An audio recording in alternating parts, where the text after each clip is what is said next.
Dasi, dasi itu setan rumah. Kata Nabi, kalau ada orang masuk rumah tidak mengucapkan Assalamualaikum, maka setan berkata kepada kawannya, dasi berkata kepada kawannya, kita punya tempat menetap di sini. Itu yang bikin anda gelisah kalau masuk ruangan. Kok bisa dapurnya tahu, kamar mandinya tahu, malam-malam mau keluar dari kamar ke dapur jadi ketakutan. Awas ya, awas ya.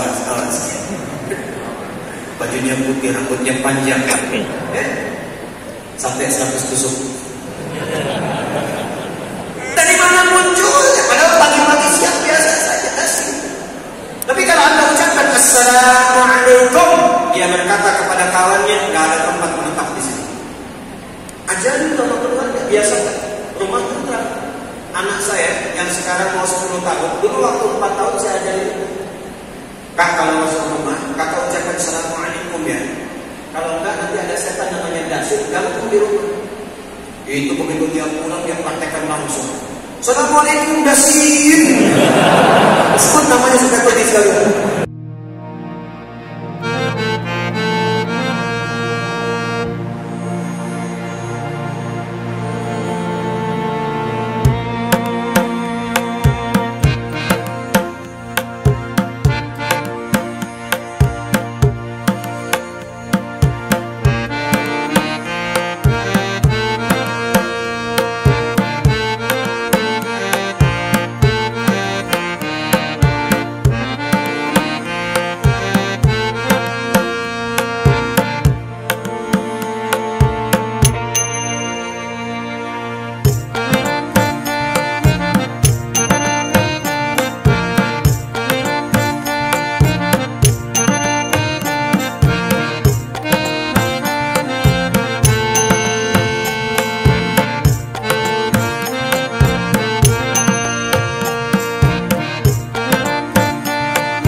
bersama rombongan Bapak Wali Kota sudah hadir di tengah-tengah kita. Wilujeng Sumpi di Kota Sukabumi, khususnya Wilujeng Sumpi di Masjid Agung Kota Sukabumi. Maaf, para jamaah jangan dulu musobah,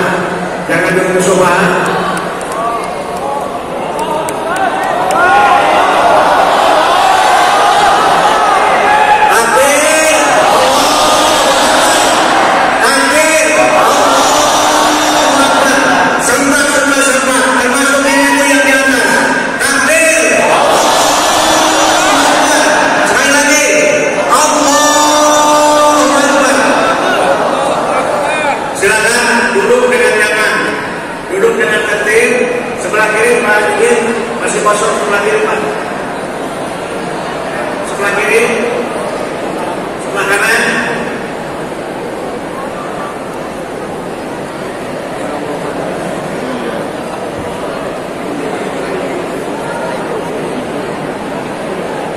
Mohon maaf Bapak-bapak para tamu karena orang banyak, kami susah untuk mengaturnya Pak. Tadi sudah kami dikosongkan 2 rek, tapi nanti sering terus oleh jamaah sehingga panitia kalah gitu. Sekali lagi mohon maaf pada bapak-bapak, khusus kita ini juga kemudian debat bapak kita Abah Patah.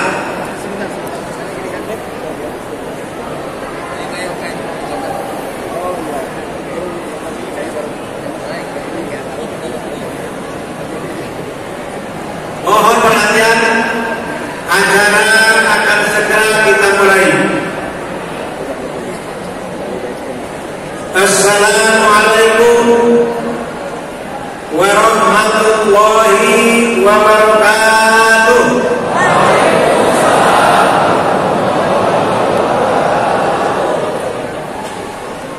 Bismillahirrahmanirrahim. Alhamdulillahilladzi an'ama bi ni'matil iman wal islam wa hiya a'dhamu ni'am. Asyhadu an la ilaha illallah wahdahu la syarika lah. Arsala rasulahu bil huda wa dinil haq liyudhhirahu 'ala dini kullihi walau karihal musyrikun. Wa asyhadu anna Muhammadan abduhu wa rasuluhu mab'uts rahmatan lil alamin. Allahumma shalli wa sallim alaihi wa ala alihi wa sahbihi ajma'in, amma ba'd.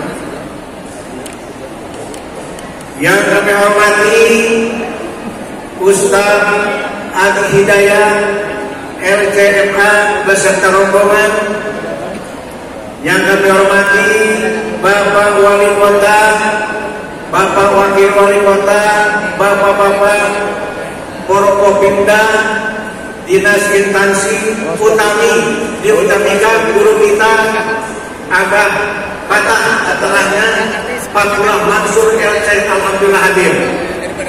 Hadirin rahimahullah, untuk mengawali acara ini, marilah kita buka bersama-sama dengan pembacaan Ummul Kitab Al-Fatihah.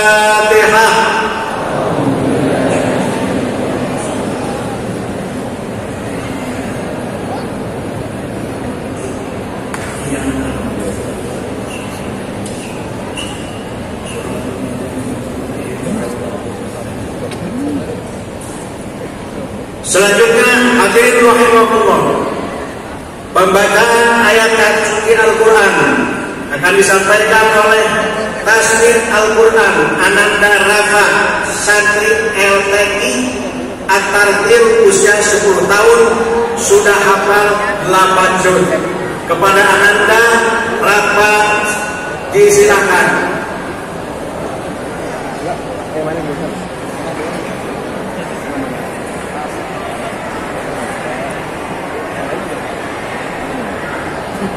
Promosi susah kan?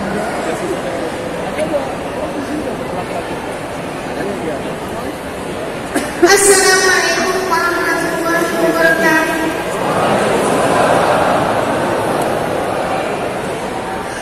A'udzu billahi minasy syaithanir rajim. Bismillahirrahmanirrahim. Alif Lam Ra, tilka ayatul kitabi wa Qur'anin mubin. Wa ma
Subhanallahirrahmanirrahim.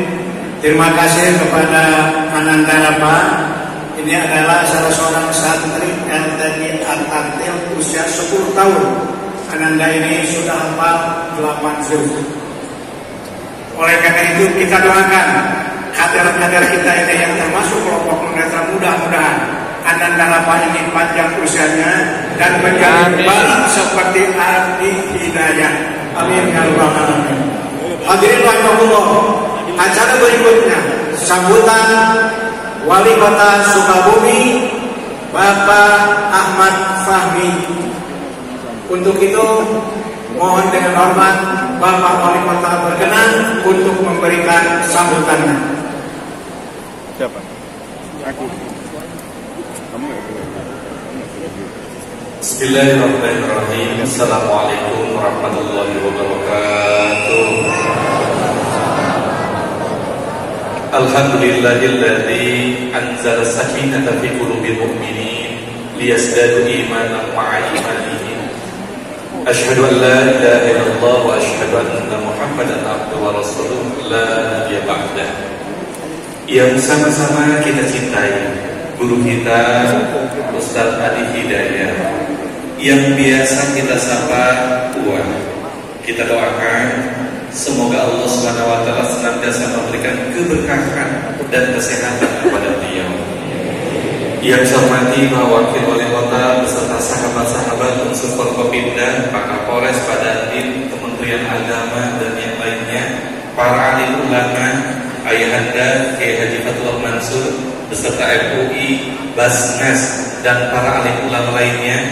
Hadirin sekalian, alhamdulillah tahadus binikmah, puji syukur malam hari ini pemerintah daerah, Forkopimda dan Masjid Agung dapat melaksanakan kegiatan Isra Mi'raj sekaligus menyambut Ramadan yang sebentar lagi akan kita sama-sama masuki. Lebih spesial lagi karena yang akan langsung menyampaikan tausiah pada malam hari ini adalah guru terbaik kita. Kita berharap dan mari sama-sama kita simak, semoga tausiah yang akan beliau sampaikan kepada kita semua akan mampu menata hidup kita dalam kerangka meraih surga. Surga yang ada dalam diri kita, pada keluarga kita, pada masyarakat dan pada pemerintah yang kita cintai. Hadirin sekalian, mari sama-sama kita simak dan mari kita konsentrasi dengan apa yang akan disampaikan, pesan-pesan dari guru kita. Doakan semoga Sukabumi semakin menjadi kota yang religius, nyaman dan sejahtera. Amin. Terima kasih. Billahi taufiq wal hidayah. Wassalamualaikum warahmatullahi wabarakatuh.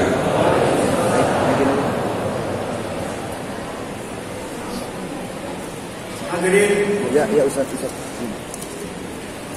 hadirin rahimakumullah, sampailah sudah kepada acara yang kita tunggu-tunggu. Kita akan mendengarkan Tablighul Islami akan disampaikan oleh Ustaz Adi Hidayat LCMA. Untuk itu disilahkan, mangga.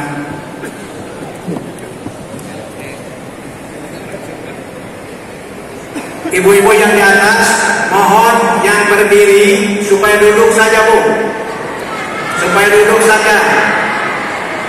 Di belakang kita akan kelihatan. Terima kasih. Bismillahirrahmanirrahim. Assalamualaikum warahmatullahi wabarakatuh.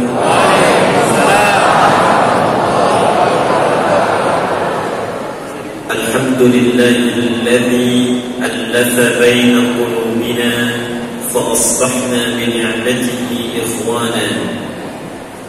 والصلاة والسلام على رسول الله الذي باقتداء سنته الشريفة أصبحنا للمتقين إماما. فصلوات الله عليه التام وعلى آله وصحبه وذريته وأمته إلى يوم الدين الذي فيه أمانة.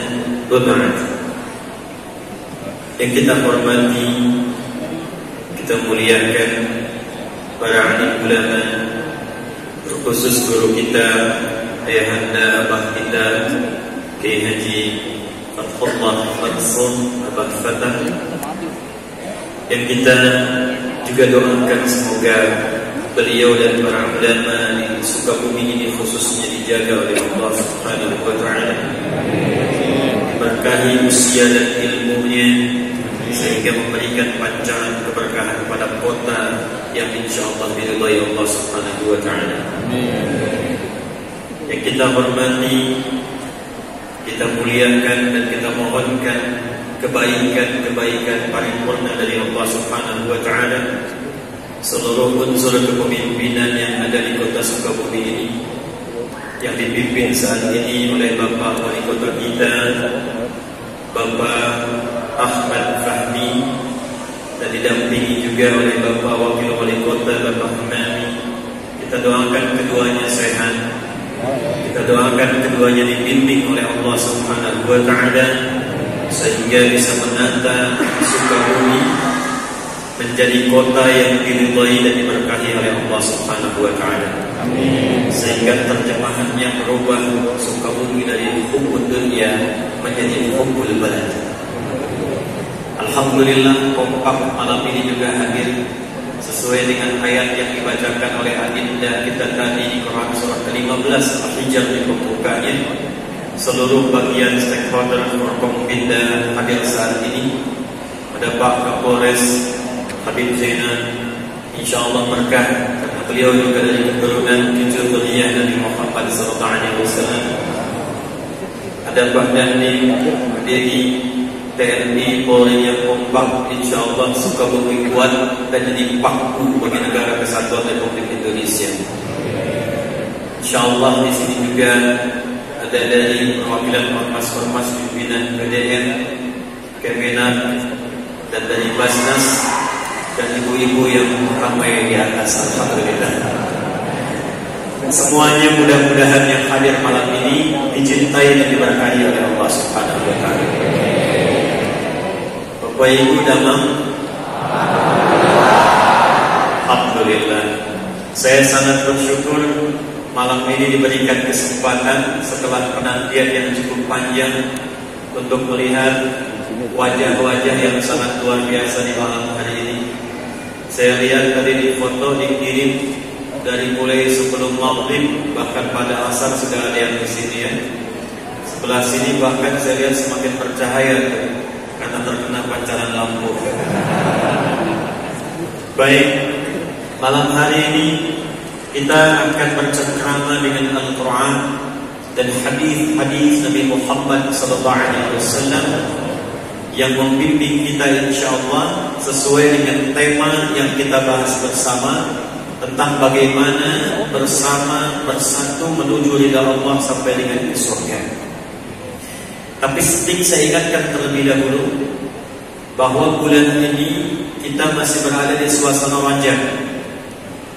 Ingat, Rajab itu diistimewakan di Al-Quran, juga di hadis Nabi Muhammad SAW. Di Quran di surah ke-9 ayat 36 isyaratnya disebutkan, Inna iddatash syuhuri 'indallahi 12 syahran fi kitabillah yawma khalaqas samawati wal arda minha arba'atun hurum dzalika ad-dinul qayyim fala tadhlimu fihinna anfusakum. Sungguh aku tegaskan kepada kalian, kata Allah, sejak aku mencipta langit dan bumi, aku desain waktu kehidupan ada 12 bulan setahun. Di 12 bulan itu ada 4 yang spesial, khusus untuk evaluasi, khusus latihan untuk memperbaiki diri, khusus untuk melatih diri menjadi lebih baik. 4 bulan ini dirinci oleh Nabi, nanti disampaikan oleh Imam Muslim dalam kitab hadisnya Sahih Muslim. Diriwayatkan dari Abu Bakrah dikenal dengan An-Nafi', nomor hadis 1679. Qala Rasulullah sallallahu alaihi wasallam, inna az-zamana wal istadaraka hayati yawma khalaqa as-samawati wal arda minha arba'atul hurum. Kata Nabi, waktu itu sejak Allah menciptakan langit dan bumi sudah diatur akan berputar terus. Jadi kalau sekarang malam, besok ketemu malam lagi. Jam 5 pagi, besoknya jam 5 pagi lagi. Jadi kalau waktu sifatnya tetap. Yang mengubah keadaan waktu itu perilaku kita. Jadi kalau kita yang kreatif, suka bumi kreatif, muncul jalan-jalan yang bagus, madrasah-madrasah yang baik, pasar-pasar yang tertib. Ini masjid dulu nggak ada. Waktunya tetap sama, kreasi manusianya yang berbeda. Karena itu, kan, dalam menjalani waktu selama 12 bulan, selama sebulan, selama sepekan, setiap 24 jam, isi dengan berbagai hal yang bermanfaat. Di antara 12 bulan itu, ada 4 kata Nabi yang istimewa, khusus untuk berlatih memperbaiki diri. Terhindar dari maksiat. Jadi kalau di bulan ini ada yang sengaja berbuat maksiat, maka kata para ulama, dosanya 2 kali lipat dibanding hari biasa. Salatah mutawaliyat, 3 berurutan. Dzulqa'dah, Dzulhijjah, Al-Muharram. Wa Rajabul Mudhar, asy-syahrul ladzi baina Jumada wa Sya'ban. Dan yang keempat, bulan Rajab yang terletak di antara bulan Jumada ke-6 dan Sya'ban yang ke-8. Jadi kalau di bulan ini ada yang sengaja berbuat maksiat, sengaja bikin hoax, sengaja mencuri, sengaja saling mencelakai, berbuat saling mencela, hati-hati, dosanya 2 kali lipat dibanding hari biasa. Maka dari itu mudah-mudahan malam hari ini insya Allah kita dibimbing oleh Allah untuk sama-sama bertobat, keluar dari masjid ini sejak suasana bulan Rajab. Insya Allah kita semua dimuliakan oleh Allah Subhanahu Wa Taala, dijaga dari maksiat sampai kita wafat dalam keadaan husnul khatimah. Tidak cukup dengan amin, kita harus belajar dulu cara mewujudkan. Baik, saya mau tanya sebentar. Judul kita ini menata hidup meraih surga. Ada yang mau ke surga di sini? Yang mau ke surga boleh angkat tangan. Masya Allah. Yang surganya Firdaus bersama Rasulullah. Amin. Tingkat paling tinggi. Amalnya cukup kan? Ada orang pengen di Firdaus sama-sama Nabi. Tingkat paling tinggi, tahajud kata orang Rusia masih belang betong. Salatnya masih lambat-lambat. Qurannya jarang tilawah. Insya Allah malam ini kita perbaiki. Insya Allah kita dapatkan surga yang tertinggi. Amin. Baik, saya tidak ingin bahas 1-2 orang. Kita ingin bahas bagaimana Sukabumi satu penduduk, insya Allah jadi penduduk yang diberkahi dan diantarkan, dimudahkan menuju surganya Allah Subhanahu Wa Taala. Kita mulai bahasan kita dengan Quran surah ke-7 ayat 96. Bismillahirrahmanirrahim. Walau anna ahlal qura amanu wattaqaw lafatahna 'alaihim barakatin minas samaa'i wal ardh. Ada tawaran dari Allah, ditawarkan langsung ke satu penduduk kota. Jadi qura itu jamak dari qaryah. Kalau qura bentuk jamak dari qaryah, qaryah itu bisa diartikan desa, bisa diartikan kabupaten, bisa diartikan kota. Jamaknya kalau menghimpun itu menjadi negeri disebut dengan qura. Maka disebut Ummul Qura, ibunya semua negeri. Karena semua dari seluruhnya datang dari situ. Jadi kalau kita bawa ayat ini namanya Qura ke kota Sukabumi, seakan-akan Allah menawarkan pada penduduk kota ini, jika ada penduduk Sukabumi ingin dibuka oleh Allah keberkahan, berkah di langit dan di bumi, semua berkah dibuka. Pintu langit dibuka, berkah di bumi dibuka. Kalau di bumi sudah dibuka, semua jenis-jenis kebaikan yang ada di bumi mudah untuk diraih. Sumber daya alam tak capek kali muncul. Musibah terjaga, gempa ditahan, banjir, tertib. Karena yang punya adalah Allah. Diikuti hukumnya, dunianya tenang, akhiratnya dibuka semua pintu kebaikan. Apa tawarannya? Satu, walau anna ahlal qura amanu. Kalaulah ada satu penduduk negeri, mereka berkomitmen amanu, semua mau beriman kepada Allah Subhanahu wa taala. Awas, satu. Jadi komitmen pertama, komitmen apa? Iman. Iman. Kalau kita tarik tentang surga, perhatikan baik-baik. Sekarang kita kerjasama meraih surga. Kalimat surga di Quran itu pertama kali dibukanya pakai iman. Buka surah Al-Baqarah ayat ke-25. Paling kanan sebelah atas di mushaf.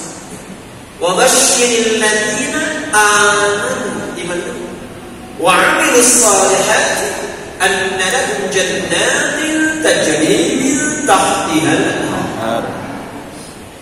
Kata Nabi, perhatikan baik-baik, menyampaikan firman dari Allah Subhanahu wa taala. Wa basyiril ladzina amanu. Allah merintahkan ya Muhammad sallallahu alaihi wasallam, berikan kabar gembira. Ini ayat diturunkan untuk memberitahu orang yang masih hidup, bukan yang telah wafat. Jadi Allah perintahkan pada yang masih hidup, yang pengen ke surga. Gak tanggung-tanggung kata Allah, bentuknya jamak. Ya Muhammad sallallahu alaihi wasallam, berikan informasi, sampaikan kabar gembira pada umatku yang menginginkan surga. Syarat pertamanya, amanu, mereka mesti yakin dulu. Jadi ke surga itu modalnya bukan keinginan. Kalau ingin semua pengen. Modalnya keyakinan. Karena yakin dengan ingin itu beda. Maaf saya tanya, siapa yang ingin berangkat haji? Angkat tangan.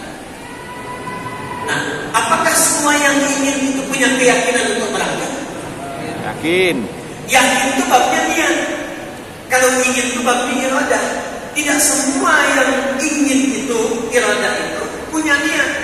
Jadi ada iradah, ada azam tekad, ada niat tingkat tertinggi. Ingin semua. Azam tekad tahun depan mesti berangkat.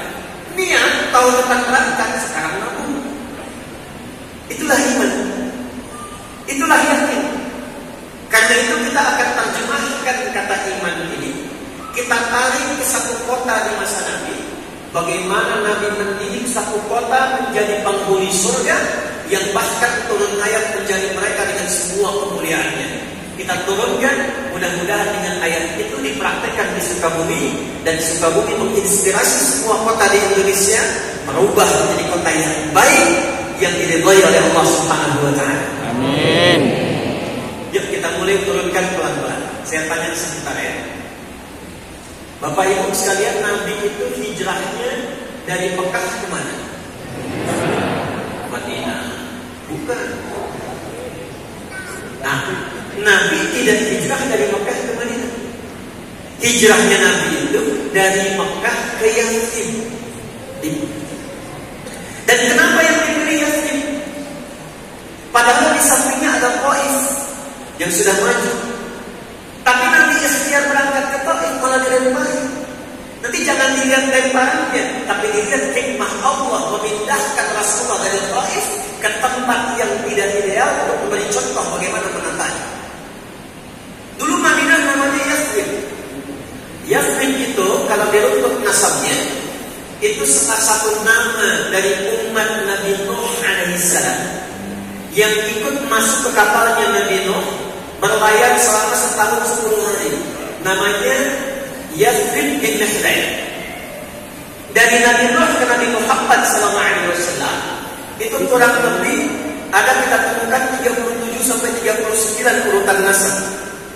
Nabi Muhammad SAW bin Abdullah bin Abdul Muttalib bin Hashim bin Abdul Manaf bin Qusay bin Murrah bin Kilab bin Ka'ab bin Ghalib bin Fihr bin Malik bin Nadar bin Kinana bin Khuzaimah bin Mudrikah bin Ilyas bin Nizam bin Mudar bin Ma'ad bin Adnan bin Adli bin Adli bin Muqawwam bin Nahur bin Tarikh bin Ya'rub bin Yasrub bin Nabil bin Ismail alaihi salam bin Ibrahim alaihi salam bin Azar atau bin Nahur bin Amir bin Sinan bin Al-Fakhshan bin Sam bin Nuh alaihissalam.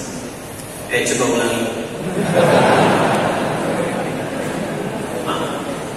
Nah, di masa Nabi Nuh terjadi banjir besar karena umatnya memberontak Nabi, menantang azab, diturunkan. Maka masuk semua ke kapal, di antara yang ikut itu ada namanya Yathrib bin Nahlin. Ketika banjirnya reda, kemudian mulai menyebar umat Nabi Nuh alaihissalam. Yang Yathrib ini menyebar, datanglah ke satu tempat, jaraknya kurang lebih 400 km dari kota Makkah Al-Mukarramah. Maka siapa yang duluan ada di tempat itu dinamailah dengan nama Muhammad. Maka tempat itu disebut dengan Yathrib namanya. Jadi saya ingin katakan, Yathrib ini sudah lama, 37 generasi sebelum kelahiran Nabi sudah ada tempatnya, sudah ada kemudian penduduk awal. Secara singkat, sebelum kedatangan Nabi, tempatnya bukan kota, Pak. Tidak ideal, Bu. Maaf, pasarnya rusak. Yang menguasai Yahudi, harga suka-suka, kecurangan paling banyak, sampai viral. Dulu sudah ada viral. Cuman belum ada like, share, and komen. Komen sudah ada, subscribe yang tidak ada. Yang komen banyak, sampai nanti akan turun satu ayat dalam Al-Quran, dan kita akan bahas itu insya Allah. Jadi pasarnya rusak. Yang kedua, yang tinggi, pertengkaran itu banyak. Ada dua suku besar, namanya Aus dengan Khazraj. Itu kalau ada di Aus yang luka, di Khazraj mesti luka. Kalau ada yang meninggal, satu suku lain mesti ada yang tewas. Jalanan tak tertata, sosial konflik tinggi. Anda bayangkan, Nabi Muhammad SAW diperintahkan oleh Allah hijrahnya ke tempat yang belum ideal. Untuk memberi contoh nanti di masa datang, dan nanti kurikulumnya oleh Imam Muslim ditempatkan dalam kitab Sahih beliau dengan nama Kitabul Imarah, bab tentang tata kota. Itu sebabnya kenapa dipilih Yathrib, supaya nanti punya kurikulum kalau ingin menata kota yang tidak ideal, ekonominya belum tumbuh, konflik sosialnya tinggi, politiknya tidak dinamis, maka bagaimana menyusuri supaya tenang, bagus dan makmur? Lihat apa yang dicontohkan Nabi dalam kurikulum ini. Itu yang kita akan turunkan di pertemuan malam ini. Bapak dan Ibu sekalian, apa yang pertama Nabi lakukan saat diperintahkan oleh Allah berangkat ke Yathrib itu? Maka beliau mengumpulkan teman-teman terbaik. Dan itu menariknya, itu di semua bidang profesional semua. Dan semua lengkap. Orang-orangnya adalah orang terbaik untuk menata satu tempat menjadi suasana yang berkah dan makmur. Contoh, di bidang ekonomi ada Abu Bakar As-Siddiq, ada Utsman bin Affan, ada Abdurrahman bin Auf. Kenal Abu Bakar As-Siddiq? Ayo bilang kenal, saya pulang. Kenal di mana? Sukabumi warganya Pak Wali kenal Abu Bakar. Bidang ekonomi. Makanya nanti ketika berangkat, itu satu di antara mereka seperti Abdurrahman bin Auf, nanti kita akan belajar. Dari mulai modal pakaian saja, cuma dalam waktu yang singkat jadi orang paling kaya yang berada di kota Madinah. Kita nanti akan belajar hukum. Umar bin Khattab, Khalid bin Walid yang telah kemudian, Abu Ubaidah bin Al-Jarrah di bidang militer. Ada yang pakar di bidang kamtibmas, memahami mitigasi struktur sosial masyarakatnya. Ada yang pakar di bidang militer tentang pertahanan dan ketahanan. Diplomat, ada Amr bin As radhiyallahu ta'ala. Nanti Amr ini yang kelak sepeninggal Nabi akan melakukan ekspedisi ke Afrika Utara. Beliau cuma jalan dengan satu rombongan plus tukang cukurnya Nabi sallallahu alaihi wasallam. Mulainya dari Mesir ke Libya, Tunisia, Aljazair, Maroko, sampai nyebrang kemudian ke Syam. Yang dilewati tadi Afrika Utara, telah menjadi provinsi di masa emas Islam. Provinsi, gubernurnya namanya Musa bin Musa, panglima namanya Tariq bin Ziyad. Inilah yang membuka Andalusia Iberia, Spanyol dan Portugal sekarang punya peradaban 7 abad 700 tahun, cuma 1 orang. Sangatnya Nabi Waqas ikut ekspedisi ke timur jauh ke Cina, mampir di Baros 400 km dari kota Medan. Cuman mampir, Nusantara jadi maju dan muslim. Semua tempat yang dilalui hebat semua. Maka yang pertama yang mesti dilakukan apa? Seorang figur yang ingin menata kotanya, dia mesti memilih tim terbaik yang pakar dan profesional di bidangnya. Dan kemudian bersinergi. Perhatikan nanti, kan ilmu belusukan itu yang viral dari Umar kan. Tapi Umar diajari oleh Nabi. Nanti setelah jadi pemimpin yang banyak belusukan itu Umar terkenal. Tapi belusukannya Umar itu ilmunya dari Nabi. Dan Nabi sebelum belusukan diajarin oleh Allah tentang cara memelihara kambing. Semua Nabi kata Nabi menggembala kambing. Itu ada rumusnya. Ya, bahkan nanti dalam fikih itu nanti ada bab memahami tentang kambing. Ada. Kata Nabi, "Ma ba'atsallahu nabiyyan illa ra'al ghanam." Gak pernah Allah mengutus seorang nabi kecuali dilatih dulu memelihara kambing. Saya penasaran. Saya datang ke Pacet, ke puncak bukit. Ada kawan pelihara kambing. Saya masuk ke situ pengen tahu kambing. Allahu Akbar. Baru saya paham. Ternyata kambing itu mengembingnya saja sudah variasi. Cara mengembingnya nggak sama. Minta makan. Terancam dia. Sakit. Jadi ada kambingkan yang memberikan isyarat lapar. Ada kambingkan yang memberikan isyarat sakit. Ada kambingkan yang memberikan isyarat takut butuh perlindungan. Pemimpin kalau sudah tahu filosofi kambing, dia dengar suara rakyatnya. Lapar Pak Wali. Jadi kalian wajah orangnya dia tahu, nih warga saya sakit nih. Umar begitu. Malam-malam keluar lihat. Begitu melihat ada ibu dengan anak-anaknya sedang kelaparan. Tapi luar biasanya, beliau tidurkan anaknya dan memberikan gambaran sedang masak. Yang dimasak itu batu dengan pasir. Sempat-sempatnya bikin syair. Dasar khalifah Amirul Mukminin, kerjaannya santai-santai di istana. Kami kelaparan, hanya masak-masak batu dan pasir. Umar lewat melihat, Allahu Akbar, dihisap saya. Iman. Dihisap saya. Lari ke Baitul Mal, mengambil sekantung gandum. Ajudan mau ngambil, kata Umar, tidak, saya yang dihisap. Biarkan saya membawanya di pangkuan bahu saya. Datang ke tempatnya, dimasakin, gak pernah memperkenalkan diri. Gak bawa kamera. Kenapa gak ada? Langsung tuh dimasakin sama Umar. Dan saat dimasak, karena gak memperkenalkan diri, si ibunya gak kenal, masih dicelak di hadapannya. Dasar Umar, dasar Amirul Mukminin, orang lapar yang masakin orang lain gitu. Pendidikan Nabi, semuanya disatukan oleh Nabi. Nah, secara singkat karena waktu kita terbatas, maaf kita sampai jam berapa ya? Insyaallah. Itikaf ya? Sampai subuh ya? Antum itikaf sampai subuh, saya jam 10 pulang. Dan nyambung lagi. Maka setelah kompak tim ini dikenal dengan tim As-Sabiqun Al-Awwalun. Ada yang menyebut dalam sejarah tim 8, ada yang menyebut tim 9. Karena Sayyidah Khadijah wafat mendahului. Radhiyallahu ta'ala anha. Berangkat, Nabi dibimbing oleh Allah melakukan 3 hal saja.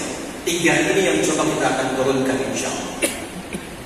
Pertama, saat datang ke Yathrib itu, yang beliau lakukan dibimbing oleh Allah Subhanahu wa taala, akha baina ahli Yathrib wa khasatal muhajirin wal ansar. Beliau persaudarakan dulu semua penduduk Yathrib. Jadikan saudara. Sebab kalau sudah jadi saudara, itu pasti ada rasa saling menyayangi. pandang wajah, tak pandang kedudukan. Siapapun yang ada di Yathrib semua persaudarakan, baik itu pribumi ataupun belakang. Masya Allah. Jadi yang tadinya ada konflik Aus dengan Khazraj dipanggil oleh Nabi. Mau sampai kapan konflik begitu? Kalau konflik, apakah kotanya akan maju? Bukankah kita menginginkan kehidupan yang tenang? Kenapa nggak saling sinergi, saling berbagi? Semua berpikir akhirnya berdamai setelah 600 tahun.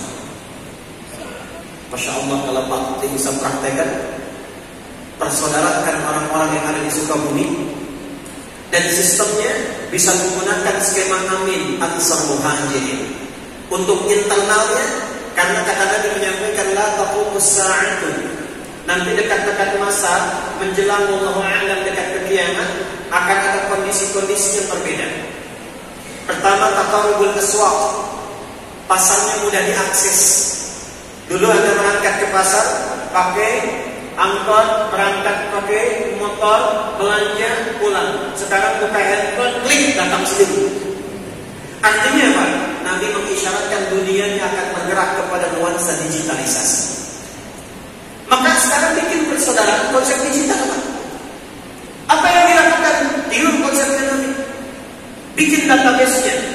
Setiap kelurahan, kecamatan, desa ke bawahnya, RT RW, RT harus punya database-nya. Persaudarakan, kan rukun tetangga, rukunkan, rukun warga, warga dirukunkan, database-nya masukkan, lalu diinstalkan sekotanya, masukkan di situ. Siapa yang jualan beras, siapa yang jualan pakaian, siapa yang jualan minuman, siapa penjual sayur, masukkan semua datanya di situ. Begitu Anda butuh sesuatu, tinggal klik, hidup ekonomi di kota Sukabumi. Nanti persaudarakan, gimana konsepnya? Misal, perhatikan indahnya Nabi ketika mempersaudarakan. Tidak pernah Nabi mempersaudarakan kecuali kedua yang dipasangkan itu saling melengkapi. Contoh, yang kekurangan dipasangkan dengan yang berlebih. Yang butuh minuman disampaikan dengan yang punya kelebihan. Yang butuh pakaian ditemankan dengan pakaian. Sekarang bikin aplikasi, jangan bentuk donasi. Masukkan ke situ, Basnasnya klik ke situ, begitu zakat infaknya masuk, tebarkan keadaannya, lalu munculkan. Siapa sirkular, keluarga di Sukaraja butuh rice cooker, datang. Karena pakai aplikasi, klik kirimkan, nyampe. Jadi kita tak pusing dengan data kemiskinan. Si fulan rumahnya hancur dengan gempa, munculkan di aplikasi, saudara-saudariku, mari kita bangun rumah si fulan, Jumat kita ketemu, semangat, semangat, datang 24 jam selesai rumahnya. Ini karena gak saling kenal, gak saling mengetahui. Bahkan yang paling menarik, jamaah ke masjid pun gak tahu siapa yang datang di sampingnya. Nah sekarang kalau kita ingin maju, kotanya ingin berkembang, dan nuansa surgawi, yang pertama dilakukan persaudaraan keseluruhan. Yang bertikai mitigasi punah. Mau sampai kapan seperti itu? Gimana kalau dipersaudarakan? Bersatu, bikin program sama-sama, kompak, bagiannya dibagi-bagi. Demi Allah saya katakan, ketika semuanya merasakan bahwa temannya, tetangganya, kerabatnya sama-sama saudara, maka semua tertata dengan sangat indah. Siap? Sepakat? Jadi kalau Anda lihat di samping kanan Anda, saudara Anda. Sekarang duduk di samping kiri Anda, saudara Anda. Maka berlakulah hadis kata Nabi. Perhatikan baik-baik kalimatnya. Al-muslimu atau al-mu'minu lil mu'mini kal bunyani yashuddu ba'duhu. Sekarang mana hadis itu di tengah-tengah kita? Mukmin satu dengan yang lainnya saling menguatkan. Alih-alih menguatkan, sekarang saling memisahkan. Kok bisa saling mencelah? Kok bisa saling menyakiti? Bahkan satu pulang ngaji mencelah pengajian yang lainnya. Satu jamaah mencelah jamaah yang lainnya. Mana hadisnya? Katanya ngaji Quran dan Sunnah. Quran mana yang dibaca? Sunnah mana yang dipraktekkan? Kita turunkan kembali, kita praktekkan lagi. Ngajinya kita sempurnakan, maka kita dapatkan keindahan. Contoh, pernah dengar hadis ini? Siapa yang masak makanan, baunya sampai ke tetangga, maka bagilah tetangga itu walaupun hanya Buah. buah. Jadi beliau masak opor ayam, ayamnya makan sendiri, kuahnya bagi tetangga. Tetangganya protes, kok cuma kuahnya pagi, hadisnya 1000. Cara memahaminya tidak begitu. Itu Nabi itu sudah visioner. Jangan-jangan kuah itu tercium bumbunya, dia nggak tahu yang dimasak apa. Makanya sekarang kan sudah ada ya bumbu opor, tapi bisa dimasak pakai tempe. Bumbu rendang, belum tentu rendang yang dimasak, bisa jadi singkong. Supaya nggak salah tangkap, bagi. Tapi pertanyaan saya, maaf ya, apakah Nabi pernah mengatakan kalau tetangga Anda muslim saja? Tidak. Ini artinya Nabi mengisyaratkan di tempat Anda tinggal belum tentu semua muslim. Tapi Nabi bersaudarakan. Jangan dikira yang bersaudara dia jadi Madinah muslim semua. Tidak. Ada yang belum masuk Islam. Ada yang belum bersyahadat. Kalau kita praktekkan hadis itu indah sekali. Anda masak makanan, tetangganya mungkin ada yang Kristen, ada yang Hindu, ada yang Buddha, ada yang Konghucu. Masak makanan bagi, ketuk pagi-pagi. Pagi Pak, iya ada apa Pak Haji? Ini ada rezeki opor ayam. Wah baik sekali Pak Haji. Bukan baik, Islam yang mengajarkan berbagi. Kita kenal kan keindahannya. Besok kan dia datang kan mengembalikan panci. Assalamualaikum. Nggak bisa assalamualaikum. Dari opor ayam bisa salah. Ibu, iya Pak Haji mau ngembalikan panci. Makasih enak banget. Tapi pengen nanya, kira-kira hari ini Islam mengajarkan berbagi lagi enggak? Itu yang kita butuhkan.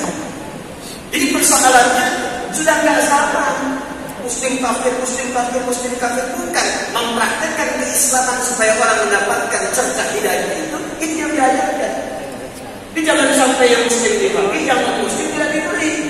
Kalau dia tanya, Pak kayaknya opornya enak ya, emang enak sih Bu, cuman saya itu kafir.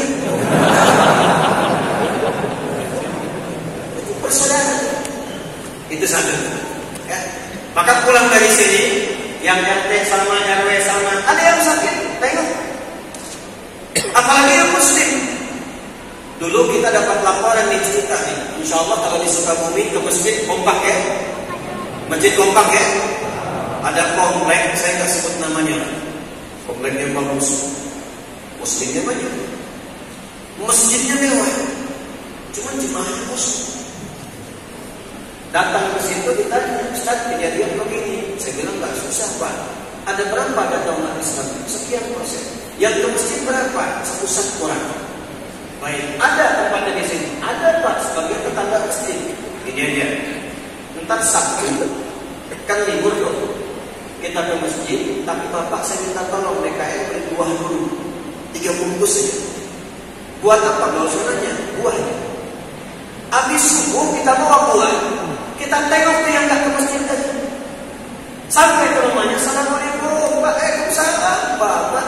Iya, ada apa Pak? Enggak, tadi saya nggak lihat Bapak di masjid, saya kira sakit. Ini ada buah. Itu duhurnya nggak diminta ke masjid. Dan akhirnya datang. Jadi kadang-kadang fikih dakwah itu bisa lebih diutamakan dibandingkan dengan fikih-fikih terapan. Sakit, tengok. Kenal Imam Ahmad bin Hanbal? Oh, bagus kan? Imam Ahmad itu punya sahabat.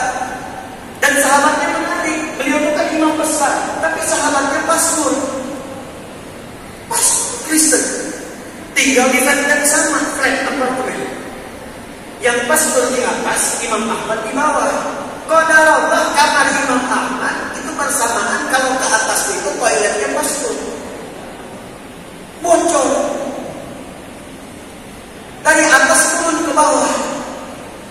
Allahu Akbar. Satu kali diwujudkan Imam Ahmad sakit, gak kelihatan di luar apartemen oleh pastor tadi. Tiba-tiba nengok. Ini kalau gak kenal, gak sahabatan, gak mungkin bisa mau mengetuk pintu. Begitu dia nengok, masuk dia kaget. Kagetnya bukan lihat Imam Ahmad sakit, kagetnya karena melihat bocor dari atas. baunya sudah semerbak, dan tahu itu milik siapa. Pertanyaan pertama, ya imam, bukan kayak halo, bagaimana kabarmu? Ya imam, mahala, ini apa? Muhammad sampai aja, hati fatwa bocor. Tapi kan ini punya dari saya ini, dulu. Kok nggak bilang-bilang sama saya? Kalau bisa mengerjakan sendiri, kenapa mesti merepotkan tetangga? Jadi beliau tanda bawahnya pakai ember. Setiap penuh buang, setiap penuh buang. Ditanya oleh pastor ini, sudah berapa lama ini bocor? Kata beliau ada yang menyebutkan riwayat 20 tahun, ada yang menyebut 40 tahun. Begitu mendengar pemaparan itu, nggak banyak pertanyaan, nggak pernah ngajak masuk Islam, nggak ngajarin syahadat, langsung dia tertutup mengatakan asyhadu an la ilaha illallah wa asyhadu anna Muhammadar Rasulullah. Itulah akhlak persaudaraan. Dan indahnya sangat luar biasa. Nih, saya kasih bocoran tadi, saya janji ingin menyampaikan Abdurrahman bin Auf. Jadi saat dipersaudarakan, Nabi itu memberikan argumentasi dulu, alasan kenapa mesti bersaudara. Dibuat cita-cita yang sama. Kalau saya tawarkan begini, ingin Sukabumi maju? Ingin Sukabumi maju? Ingin kotanya berperadaban? Ingin kotanya berkembang hebat? Semua kan ingin. Nah, Nabi dulu begitu. Kita pengen gak ya jadi tentram? Pengen gak maju? Pengen gak damai? Pengen. Kalau semua pengen begitu, mari kita tempuh cara. Maka semua menjalani itu dengan keyakinan, bukan dengan keinginan. Karena cuma keinginan, Anda semua pengen. Tapi kalau nggak yakin bisa mewujudkan itu, iman itu kan butuh pembuktian. Keyakinan itu butuh pembuktian. Hati itu tempatnya iman. Semua yang bersumber dari hati butuh pembuktian. Cinta itu dari hati. Karena dari hati harus dibuktikan. Ini yang akhlak perempuan-perempuan. Kalau ada laki-laki di sini mengatakan, aku mencintaimu, jangan percaya. Apalagi kebanyakan yang lato-lato. Kalau ada yang bilang, aku mencintaimu, katakan padanya, buktikan cintamu dengan menuliskan namaku di buku pernikahan kita. Aku tunggu BPKB ini, buku pernikahan kita berdua. Ini belum halal, naik beca berdua, silakan beli bersama. Tukang beca nggak diakuin. Nah, apa yang harus dilakukan? Sepakat dulu. Nah, kalau Anda sepakat ingin maju, kotanya ingin tenang, maka dimulai pelan-pelan saling mengenal untuk mempersaudarakan. Saya beri contoh dengan cepat. Abdurrahman bin Auf, ahli bisnis, ahli dagang, kaya, hartanya banyak, masuk Islam, terancam oleh komunitas di Mekah pada masa itu yang belum kenal kemuliaan Islam. Silahkan kamu ikut Muhammad SAW, hijrah sana ke Yathrib, tapi nggak boleh bawa harta kami ambil semua. Jadi kalau Anda dapat proyek, pilih mana? Dikasih pilihan, Anda muslim, ada tawaran dikasih 1 miliar supaya murtad. Pilih 1 miliar murtad, atau pilih nggak dapat apa-apa tapi masih muslim. Pilih mana? Nggak ada pilihan ketiga, nggak usah maksa. Nggak ada pilihan 1 miliar muslim, cuma 2 pilihan. Ayo, naikin tawarannya 10 miliar tapi murtad, terima nggak? Masa? Sono ada yang kasih salam murtad. Ada yang dikasih biskuit, tidak. Nanti imannya murah tuh. Perlu ditata lagi. Abdurrahman bin Auf silakan ambil semua. Saya tetap terangkan. Karena beliau cerdas, tahu yang punya harta siapa, yang memegang dunia siapa. Saya akan sedang mendekat kepada pemiliknya. Kalau yang sekarang gila, gampang minta yang lebih banyak. Saya mendekat pada yang punya. Modalnya apa? Iman. Iman itu membuat kita punya keyakinan demikian. Berangkat beliau, keluarganya ditawari, istri ditanya, Kalau ikut suami pergi hanya dengan baju yang melekat di badan. Kalau tinggal di Mekah, ambil semua harta suamimu ini, pilih laki-laki paling ganteng yang ada di Mekah, kami yang fasilitasi pernikahannya. Kata para pembesar Mekah. Masya Allah.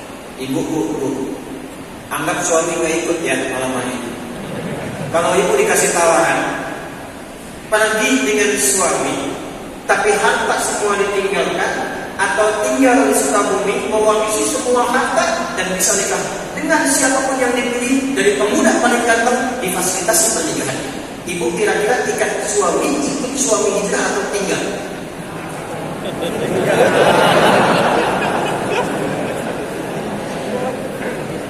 Dia mau jawab dia terbangga. Bilang pergi suami ngeliat, dibilang tinggal juga nggak enak. Tapi dulu tinggal, gak ikut suami. Yang mau saya contohkan bukan ini. Abdurrahman datang ke Yathrib. Perhatikan cara Nabi mempersaudarakan. Dipersaudarakanlah dengan orang paling kaya yang ada di Yathrib saat itu. Namanya Sa'ad. Sa'ad itu, Bapak Ibu sekalian, itu punya setengah kebun kurma yang ada di Madinah. Jadi kalau ada kebun kurma banyak, setengahnya punya Sa'ad. Dan penting saya sampaikan, di Arab sampai sekarang disebut kaya itu kalau sudah punya kebun kurma. Kalau punya rumah mewah biasa, punya mobil-mobil mewah biasa, punya kebun kurma baru kaya. Karena dari perawatnya kan mudah, 300 jenis kurma. Merawatnya tidak mudah, butuh biaya bahan banyak. Ini setengah kebun kurma di Madinah punya Sa'ad. Jangan ditanya, keluarganya luar biasa. Maaf, istrinya 2, cantik semua, elok, kepala suku. Dipersaudarakan oleh Nabi dengan seorang sosok yang datang kehilangan semua harta, fakir, miskin, yang ada cuma baju melekat di badan. Dipersaudarakan dengan demikian. Tapi yang dahsyat, apa yang terjadi pada Sa'ad? Bagaimana Nabi meyakinkan Sa'ad yang dengan persaudaraan itu mampu mengeluarkan kalimat berikut yang sangat luar biasa. Perhatikan baik-baik. Kata Sa'ad, akhil karim, saudaraku yang mulia, uqamah. Sami'tu annaka kunta ghaniyan. Saya dengar kamu pernah kaya dulu. Kalau ingin kaya lagi, ambil setengah harta. Di saya punya kebun kurma di sekian, setengahnya buat kamu ya. Saya dengar kamu ditinggalkan keluarga.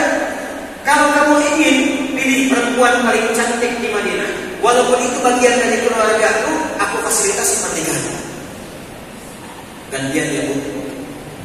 Bapak kalau dalam situasi begitu, Bu Wali ikut ya, Bu Wali. Pak Wali itu datang ke Bekasi, ketemu sama orang Bekasi tertawan, Pak, kalau mau kaya ambil setengah harta saya, kalau mau nikah pilih perempuan paling cantik di Bekasi, saya fasilitasi. Kira-kira Bapak terima atau tidak itu langsung sekali?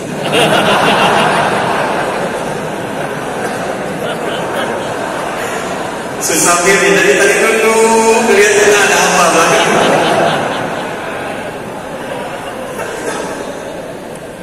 Apa jawabannya kata Abdurrahman? Ini juga mengejutkan.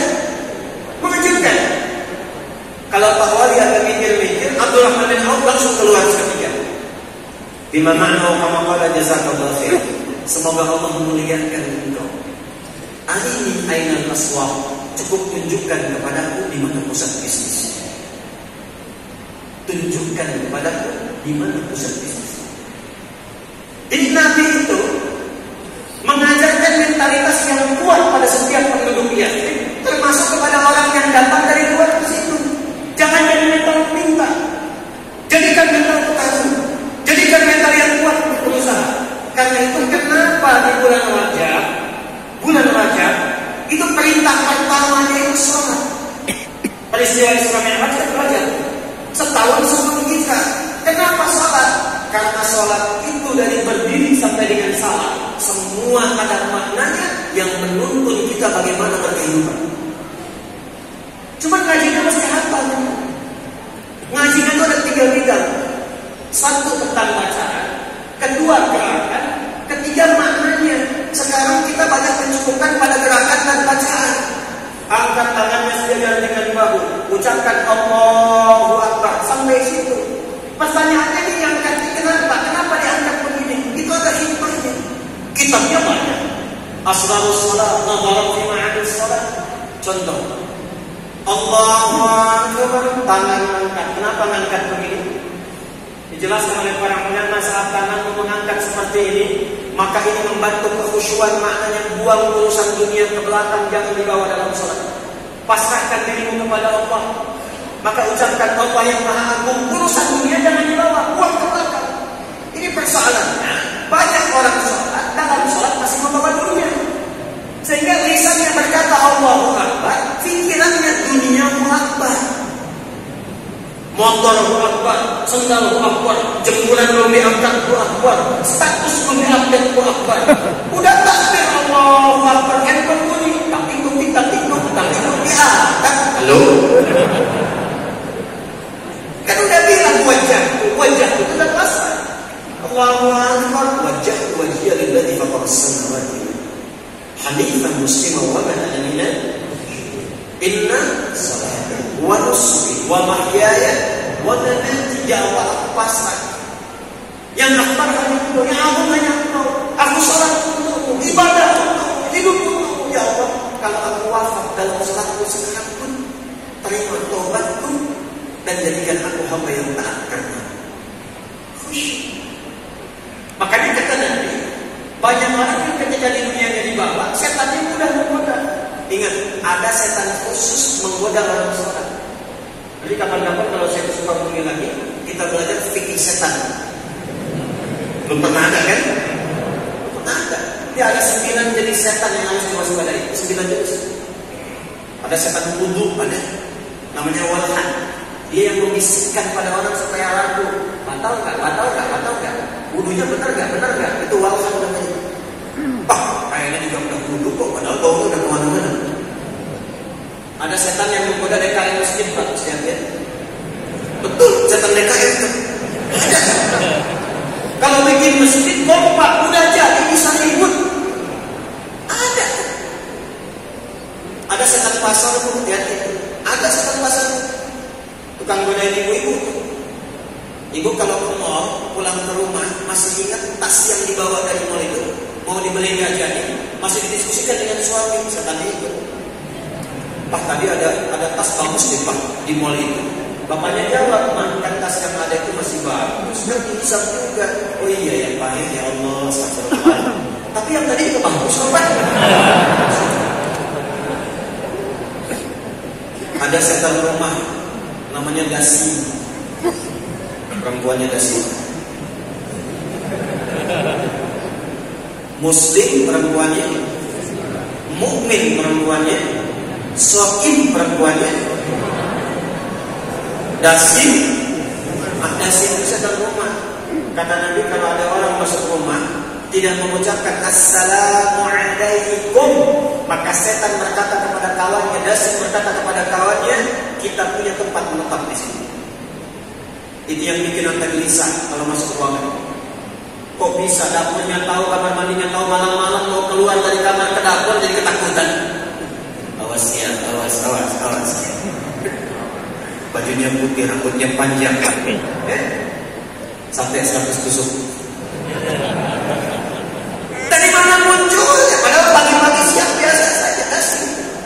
Tapi kalau anda ucapkan Assalamualaikum, dia berkata kepada kawannya, nggak ada tempat menetap di sini.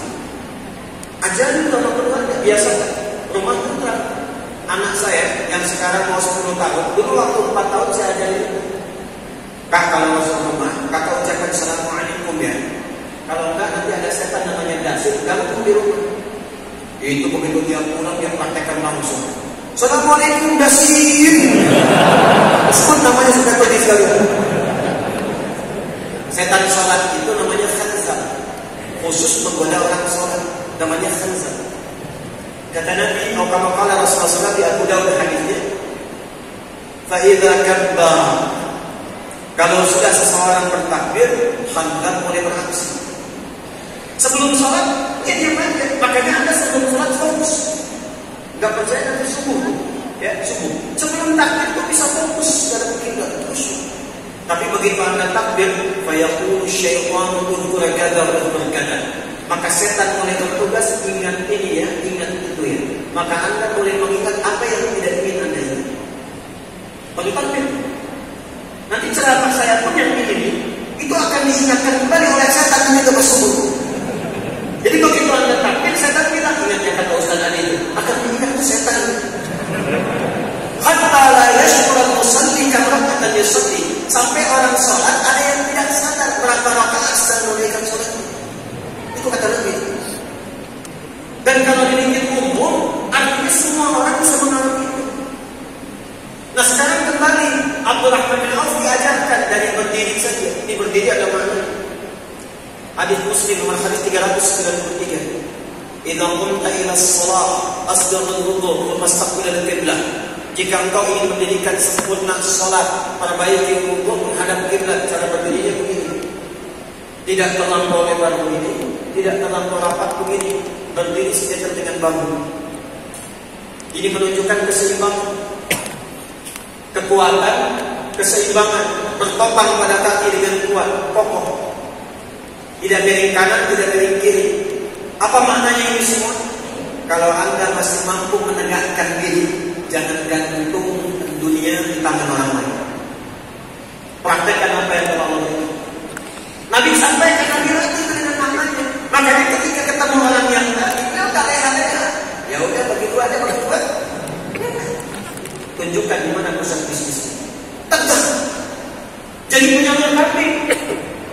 Setahun dapat modal, dikembangkan 2 tahun dapat ribuan kambing. 3 tahun orang paling kaya di Madinah levelnya nomor 3. Nomor 3, nomor 1 tuh kaya, nomor 2 kaya banget, nomor 3 kebangetan kayanya. Nomor 3. Dan sejak saat itu semua orang Madinah bisa dikunik oleh Abdurrahman bin Auf. Abdurrahman bin Auf. Kapaknya dia terbuat dari emas. Kapaknya dia terbuat dari emas. Orang kaya sekarang yang terkaya siapa? Jeff Bezos, Bill Gates. Ya belum tentu punya kapak itu. Itu kapaknya terbuat dari emas. Nah balik, maka tim idaman, tim terbaik riset bawah ini. Oh, di bidang ekonomi bagaimana meningkatkan ekonomi Sukabumi? Siapa pakarnya?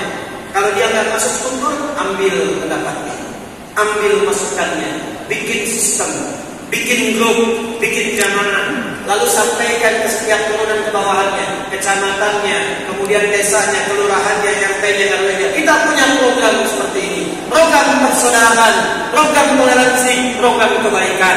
Lapang hidup kita, toleransi dalam kehidupan. Sukabumi, lato-lato, lapang dan toleran.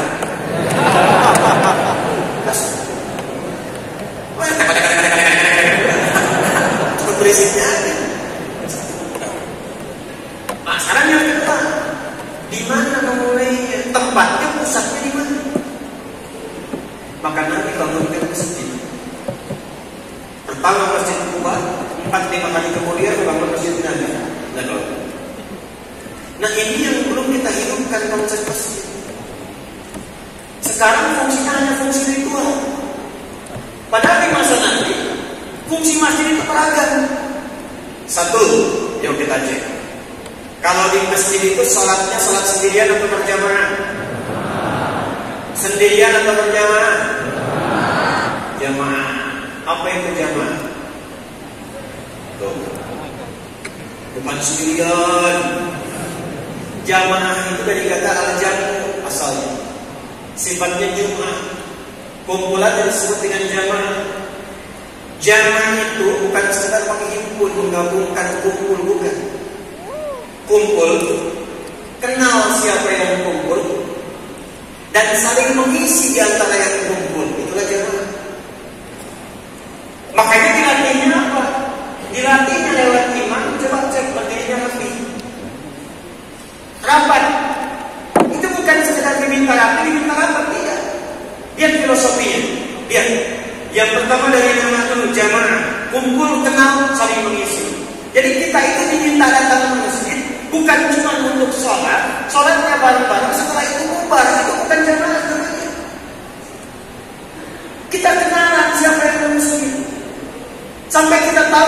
sapian yang biasa incar kanan pojok, yang ini kiri pojok, yang ini depan tengah. Sampai ngerti, Nabi tidak pernah beliau ada di masjid kecuali tahu siapa yang sholat di masjid.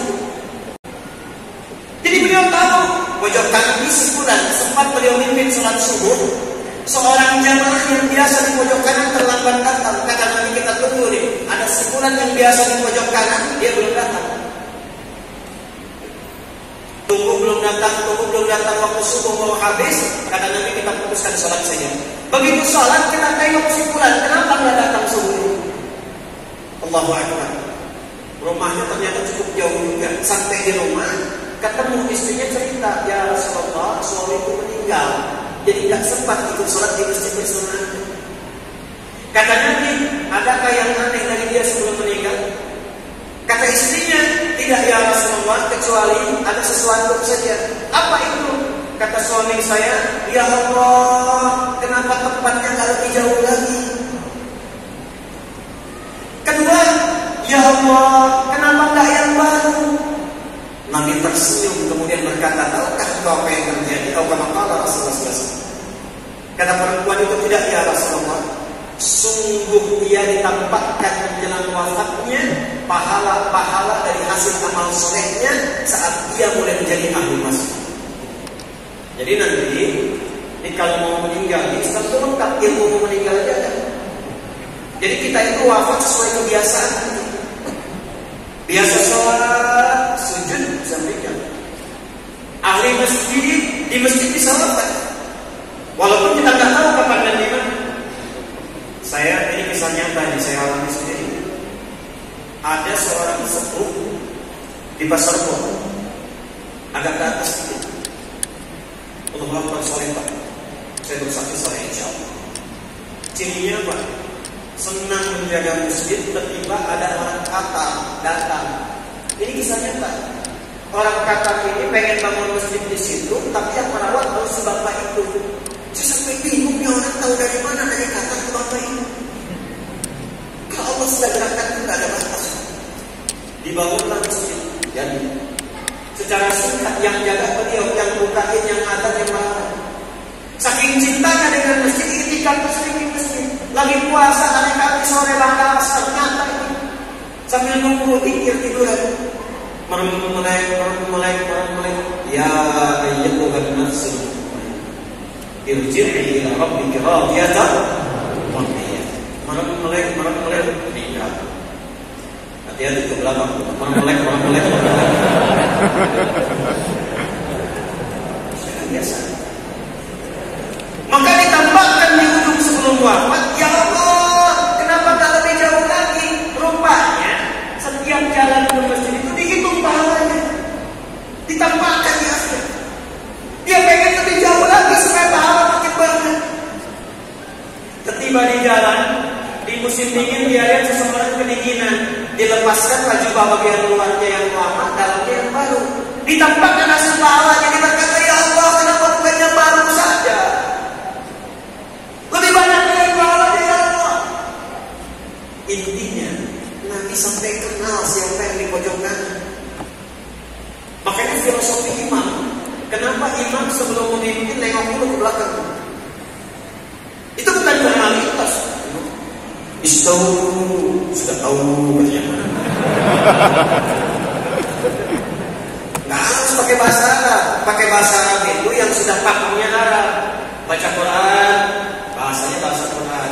Adzan, bahasa Arab. Karena muntak bahasanya, nggak usah terjemahin. Terjemahin itu nggak enak. Allahu Akbar, Allahu Akbar. Enak. Allahu Akbar. Ini Betawi Tuhan dua gede. Quran juga begitu. Surat Quran itu bahkan menjadi indah kalau tidak diterjemahkan. Kalau diterjemahkan jadi tidak indah kedengarannya. Al-Baqarah satu begitu. An-Nahl semut. An-Nahl lebah. Jangan naon merojaan baji. Surat naon sapi. Enggak enak. Bapak juga mau naon silup.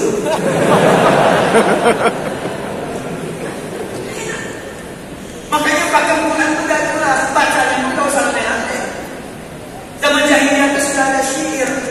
tidak ada iramanya, ada melodinya, 16 melodi. طويل لهولون البخور فضائل مفعول مفاعل فعول مفاعل كيف نبكي من ذكر حكيم ومنزل بسقط وبين الدخول فحومني رجت مستفعل مستفعل مستفعل مستفعل مستفعل مستفعل صوت الصفير البلبلي هيا جقل الثمين الماء والزهر معا مع الزهر لحظ منقلي فأنت يا سيدي وسيدي ومولي فكم يبني غزير المقيقر فتصدر من وجنة من فعل هذا الرجل فقال لا لا لا لا فقل قد أمرني والولد والولد فقلت لا تولي فبين اللؤلؤ لي قالت لو إن كذا إذا هدت المقلي كهتن كخير لي طبطبي مدي مفاعلة فاعلات طلع البدر علينا من بعد يدين. Itu tuh dari syair madin namanya. Tapi rumus itu nggak pernah dipakai untuk baca Quran. Tala'al badru alaina, nggak ada yang baca Quran dengan melodi itu. Wadduha wal laili idza saja. Makanya di Sukabumi baca Quran gak usah aneh-aneh, langgang tajwid aja, gak usah pakai langgang Sunda. Imam-imam ini Masjid Agung pakai melodi, maaf melodinya gak tepat. Iya karena bulu, wah iya karena sa'id. Alam nasyraha sadrak umat. Gak usah aneh-aneh. Imam nengok katakan dengan bahasa bayu rapatkan, luruskan, tenangkan hati sebelum sholat, rasakan mungkin di sholat terakhir yang kita tunaikan. Itu pesan Tuhan. Sholat kedua ayat 45 sampai 46. Baru kita akan istaghfar dan lihat siapa yang sholat. Lihat. Satu, dari segi kemampuan dia berdiri. Dua, dari segi lama yang bisa dia tinggal di masjid. Oh, ini sedang transit di Masjid Agung. Maka jangan baca surat yang panjang-panjang. Ini imamin, udah mau pulang, nunggu bis pulang, mampir ke sini salat imamin pakai Al-Baqarah, ketinggalan bisnya. Lihat wajah, toh sebelah sini wajahnya kul-kul. Kul-wallah. Saya masuk pesantren 97 di Garut. Ketua PDM Pak saya. Begitu saya Ramadan, pas Ramadan, imam santri baru masuk yang pimpin kelas 6 tingkat akhir. Udah waladhdallin, tiba-tiba Yasin gitu. Waduh, saya bilang santri baru bacaan panjang, alamat berdiri lama. Tapi berkah memang Muhammad. Allahu Akbar.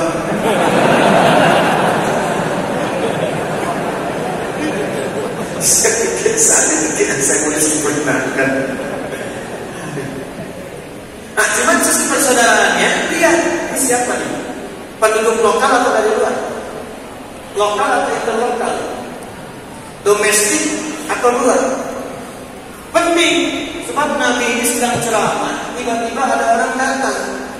Ini orang langsung duduk aja. Penduduk Madinah sudah tahu, sudah viral. Kalau masuk masjid mau duduk ma'ikah, salat itu 2 rakaat, namanya tahiyatul. Nabi langsung menunjuk orang indahnya Nabi. Nabi tidak menginginkan orang salah dieksploitasi kesalahan. Itu apa Nabi? Enggak ditunjuk-tunjuk. Mana kau langsung diuk salat dulu. Bukan begitu. Ya. Di muka umum. Dan ini akhlak Quran. Akhlak Quran. Kenal Firaun?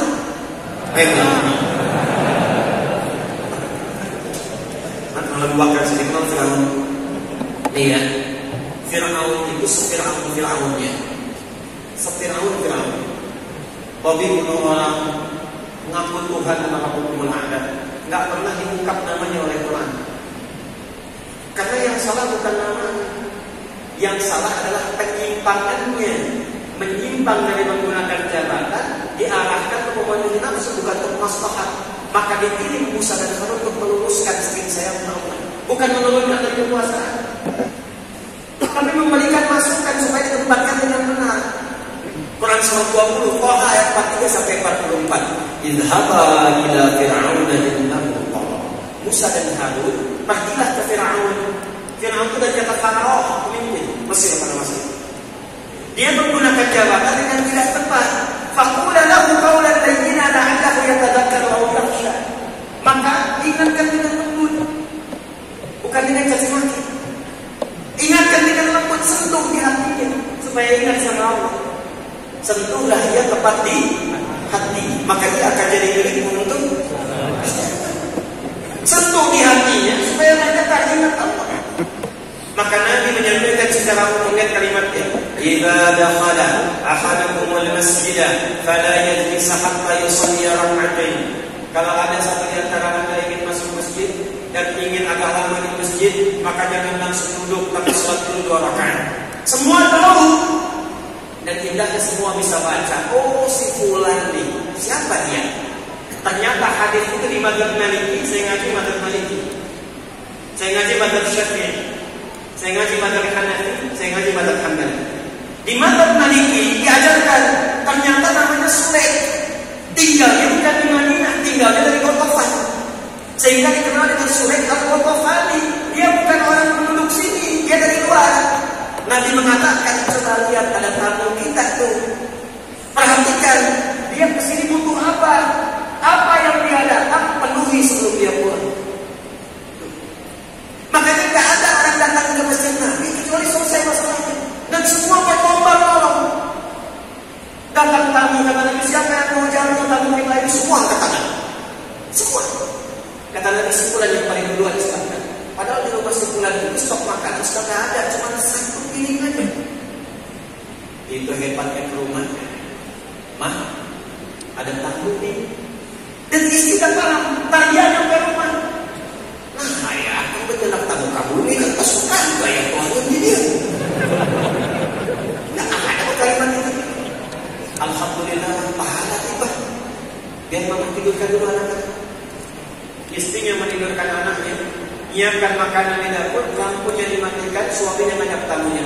Maaf nih, sedikit penghematan, kita makannya tanpa cahaya. Yang tuan rumah pura-pura bunyikan piringnya, tak tiktuk, tamunya makan dengan lahap. Esoknya saat salat subuh, Nabi memuji beliau dan menyampaikan turunnya Quran. Surah 59 ayat 9 sampai 10 itu. Wa yunfiruna ala anfusihim walau kana bihim khasasah. Masya Allah. Dia bahkan mengistimewakan orang yang datang sebagai tamu sekalipun dia butuh dengan itu. Dapat jaminan kemuliaan langsung dari Quran. Coba sekarang, pernah tak kita lakukan? Teman-teman yang di kantor dapat isi promosi jabatan, lihat kan di bawahnya. Kan yang mengangkat-angkat ke atas dia di bawah. Teman-teman yang di kantor dapat proyek, pernah nggak diajak temannya untuk merasakan kenikmatan itu? Begitulah cara melihat. Lihat, kenali. Nah, nanti prakteknya bagaimana, Pak? Ini yang saya sampaikan di beberapa tempat. Maaf, yang ke masjid ini kan profesinya beda-beda. Ada yang dokter di sini, dokter. Ada yang pedagang, banyak. Pedagang, pebisnis, yang dokter, yang macam-macam. Apakah semua warga bisa ke rumah sakit? Belum tentu.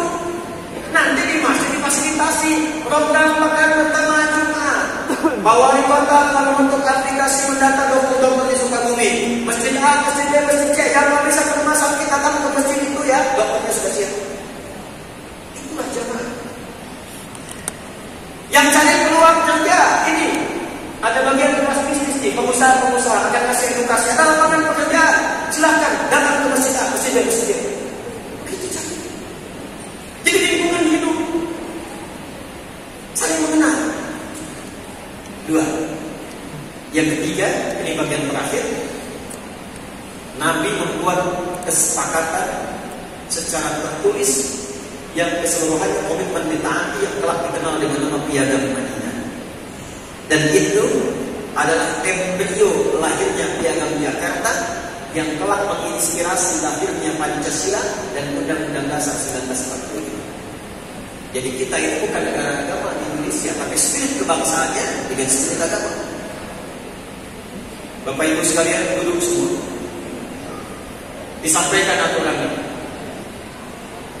Madinah, Yathrib menjadi tatanan kota.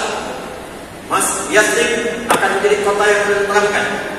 Yathrib akan menjadi kota berperadaban, kota yang menginspirasi. Dalam bahasa Arab, kota yang menginspirasi, membentuk peradaban, yang memberikan cahaya disebut dengan Madinah Al-Munawwarah. Al-Madinah Al-Munawwarah. Maka sejak saat itu berubah namanya dari Yathrib jadi Al-Madinah Al-Munawwarah. Pak Wali dan Bapak Wali dengan stakeholder semua punya visi. Pemindahnya apa? Di Kodim apa? Di Polres apa? Yang lain apa? Semua cantumkan itu, tuliskan, sebarkan keluarga. Dan di aplikasi tadi sebarkan. Jadi mereka tahu sebagai warga Sukabumi, ini pemerintahnya programnya mau ngapain? Mau nantinya bagaimana? Di ekonominya seperti apa? Program Kamtibmas yang sekarang ini akan dilakukan 1, 2, 3, 4. Jadi tahu apa yang mau dilakukan. Laporan kalau ada tindakan begini, lapornya ke sini. Kalau ada begini, kita lakukan seperti ini. Masya Allah. Dalam praktiknya dimulai dari masjid, berangkat semua. Tebarkan persaudaraan, tebarkan kelapangan, tebarkan kemuliaan. Jika itu dipraktikkan dengan baik, itulah yang disebut dengan takwa berjamaah. Iman ketemu takwa dapatkan berkah. Walau anna ahlal qura amanu wattaqaw lafatahna 'alaihim barakatin minas samaa'i wal ardh. Terakhir, bonus 5-10 menit saja. Tadi inginnya surga apa? Surga apa? Kalau ingin surga Firdaus, langsung kita wujudkan. Quran surah 23 ayat 1-9. Qad aflahal alladzina hum fi salatihim walladzina hum 'anil lagwi walladzina hum lis-zakati. Dan 3 aja dulu nih. 3 ini nih. Sampai akhir tahun 3 optimalkan. Nanti sampai ayat 9 ke sananya. Ulaika humul warithun alladzina yarithuna al-firdaus hum fiha khalidun. Ada penduduk di bumi ahli Firdaus yang sedang beraktivitas di bumi, pewaris sudah Firdaus. Siapa mereka? 1. Kata Allah ciri-cirinya, mereka yang pertama menunaikan sholat dengan khusyuk. Pak Wali sekarang bikin program merekrut imam-imam di setiap daerah di masjid-masjid yang bagus-bagus kualitasnya, kerjasama dengan LTQ, kerjasama dengan pesantren-pesantren, tempatkan menjadi imam-imam di masjid, keputusan tanda tangan, tempatkan di situ supaya yang salat merasakan khusyuk dan nikmat salat. Lalu bukan cuma jadi imam, wariskan pendidikannya, bikin kelas-kelas hafalan. Kalau perlu koneksikan ke Bekasi buat pemakai di situ. Kita kirimkan support programnya, kita kirimkan perangkapnya. Kalau mau sepakat nanti kita bantu. Di Sumbawa kita kirimkan 2.000 paket. Satu paket 3 kali 2.000, 6.000. Cara cepat menghafal Quran dalam 30 hari. Kita punya kelas karantina di sini, ada cabangnya di Sumbawa. 30 hari hafal Quran 30 juz, bukan juz 30. 30 juz itu lintas usia. Ada yang 78 tahun, 80 tahun, 49 tahun, 20 tahun, 25 tahun. Rekor tercepat 14 hari hafal Quran. 30 juz. Ada yang 25 hari, 24 hari. Ada ibu-ibu dari Jambi itu tambah sedikit dia 40 hari hafal Quran 30 juz dari nol. Itu semangat itu supaya khusyuk salatnya. Nanti imam-imam yang bagus, bacaannya bagus. Kalau Anda nanti bisa bahasa Arab, belajar jangan ramai-ramai, ya. Jangan cuma dipesatkan bahasa Arabnya. Guru-guru yang di sana kerjasama dengan Pemkot. Masukkan ke masjid program belajar bahasa Arab supaya ngerti baca salat, ngerti baca Quran. Pesantren-pesantren sini ada berapa? Kerjasama supaya masyarakat ngaji belajar. Nanti yang bagus-bagus, yang masih mau sekolah, kerjasama kita kirimkan beasiswa. Berangkat kedua, jangan takut. Kita punya kerjasama dengan 19 negara. Kemarin saya baru kirim ke Tripoli 35 orang sampai sekian. Insya Allah tahun ini kita nanti ada kerjasama dengan Madinah, Qura, Al-Azhar, Sudan, Turki. Nanti kalau sudah ada, saya infokan bawahnya. Sampaikan ke semua pesantren-pesantren di Sukabumi, sekolah-sekolah yang minat di situ ikut. pakai bahasa Sunda. Dia tanya, alhamdulillah damai. Saya 2010 tugas di Mekah. Kadang-kadang pengen senyum tuh. Menerima jamaah kita ya, pertama datang itu. Begitu datang ketemu orang tinggi besar pakai jubah, ya, jenggotnya panjang, disapa, cek, assalamualaikum. Jawabannya apa? Waalaikumsalam, akreditasi. Banyak fantasi. Ya balik. Nah kalau nanti sudah lewat masa sekolah, yang bagus saja. Kita insya Allah kerjasama tahun ini dengan Amerika, Jepang, Korea, Auckland. Kalau Auckland itu lampu merah semua itu. Indonesia nanti ke Australia. Nah, salah satu programnya mengirimkan 55 untuk Ramadan, untuk 6 bulan sampai ke musim panas. Nah, sekarang saya ingin motivasi, kasih semangat ayo, ya, tingkatkan, nanti ikut daftar sebelum berangkat, nanti negaranya di mana, 2 bulan sebelum berangkat belajar bahasa itu. Ini nanti misalnya, oh ini tugasnya ke Jepang nih, belajar bahasa Jepang dulu. Nanti ngimamin di sana dan bisa interaksi pakai bahasa Jepang dasar.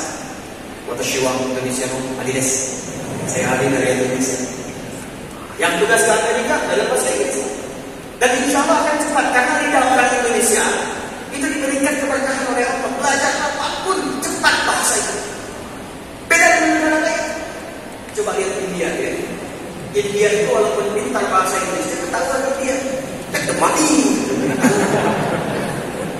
Cina bagus-bagus bahasa Arab, ketahuan Cina. Indonesia luar biasa. John FB.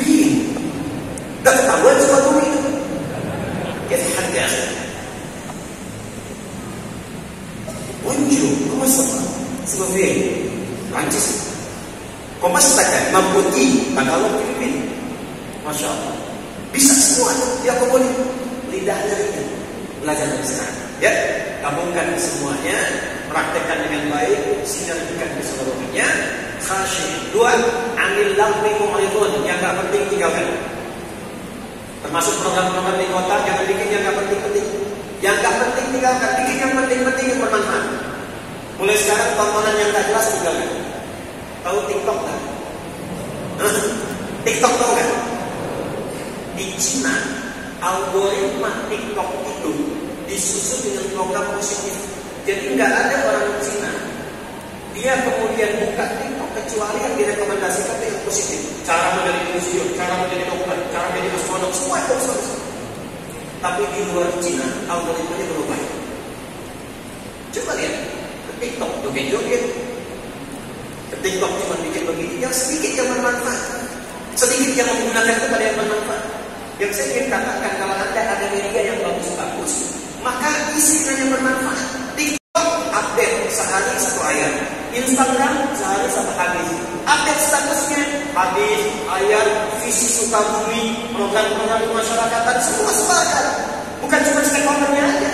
Siapa influencer paling bagus di sini? Subscriber paling banyak, jamaahnya paling ada, followernya paling banyak. Bagus. Program pemerintah Sukabumi sampaikan lagi oleh Anda di Instagram Anda masukkan. Subuh berjamaah, gerakan Sukabumi lato-lato, lapang dan toleran. Gerakan sosial kunjungan ke tempat bencana. Sepakat itu yang positif. Jangan pasang reklame-reklame yang membuka nilai-nilai maksiat. Udah sepakat. Awas jangan sampai lewat iklan. Aurat terbuka. Lihat. Oke? Tapi kalau ada iman, insya Allah kita cepat. Paling kan dan basar istighfar, astagfirullah. Tapi langsung kan astagfirullah.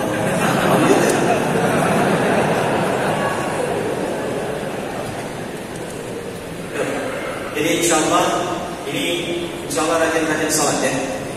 Insya Allah kalau rajin salat, tanha anil fahsya'i wal maksiat insya Allah akan hilang. Beliau insya Allah juga anak sadar bahwa wali kota ini insya Allah juga optimal. Saya yakin kalau ada yang tidak baik pasti akan ditolak. Jadi kalau ada yang ngajak korupsi sampaikan, maaf ya, tangan saya tangan tahiyat tidak akan pernah berbuat maksiat. سبيل الدموع سبيل مريح تنهدى يا صاحي كي تستريح وبث